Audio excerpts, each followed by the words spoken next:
কোনো ব্যক্তি মারা গেলে তার পরিবার পরিজন আত্মীয় স্বজন ও প্রতিবেশীদের করণীয় কি? কোনো ব্যক্তি যদি মারা যান তাহলে সেক্ষেত্রে পরিবার পরিজন আত্মীয় স্বজনের বেশ কিছু করণীয় আছে। এর মধ্যে একটা করণীয় হলো যে তার মৃত্যুকে আল্লাহ তাআলা ফয়সালা হিসাবে মেনে নিয়ে তাকদীরের প্রতি ঈমানের জায়গা থেকে বিলাপ না করা। বিলাপ করাকে শরিয়া খুব বেশি নিরুৎসাহিত করেছে এবং জাহিলি যুগের যে সমস্ত প্রথা প্রচলন আমাদের সমাজে প্রচলিত পরবর্তীতে বিভিন্নভাবে প্রচলিত ছিল একটা সময় পর্যন্ত বা কোনো কোনো ক্ষেত্রে আছে, তো সেটার মধ্য থেকে একটা হলো এই বিলাপ করা। এজন্য মারা যাওয়ার পর বিলাপ করা, অনেকে দেখা যায় জামা কাপড় ছেঁড়াছিঁড়ি আশ্রাশ্রি করেন এবং সহ্য করতে না পেরে অসহনশীলতার পরিচয় দেন। এগুলো আমাদের ঈমানের সাথে যায় না। এটা একটা বিষয়, এটা আমাদের পরিহার করতে হবে। দ্বিতীয়ত, দ্রুত কাফন দাফনের ব্যবস্থা করা। দেরি করে বিলম্ব করে দাফন কাফন করা অনুচিত। যত দ্রুত সম্ভব জানাজা এবং দাফন কাফনের ব্যবস্থা করতে হয়। নবী সাল্লাল্লাহু আলাইহি ওয়াসাল্লাম বলেছেন, আসরিউ বিল জানাজা, তোমরা দ্রুত জানাজার ব্যবস্থা নাও।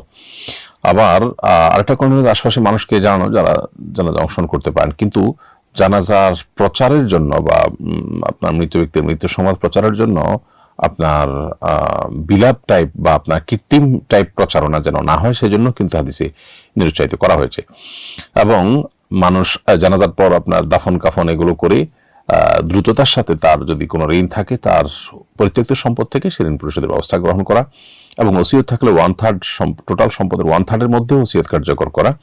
অবশিষ্ট সম্পদ যাতে করে অন্যরা কেউ কক্ষিগত করে ফেলতে না পারে সেজন্য খুব দ্রুততার সাথে ওয়ারিসের মধ্যে বন্টন করে দেওয়া উচিত।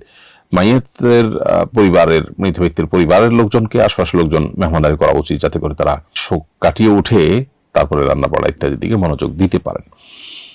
সেটা প্রতিবেশী বা অন্যদের কাজ, সে সাথে তারা সমবেদনা জানাবে, জানাজা শরীক হবে। এই কাজগুলো তাদের করণীয় কাজের অংশ।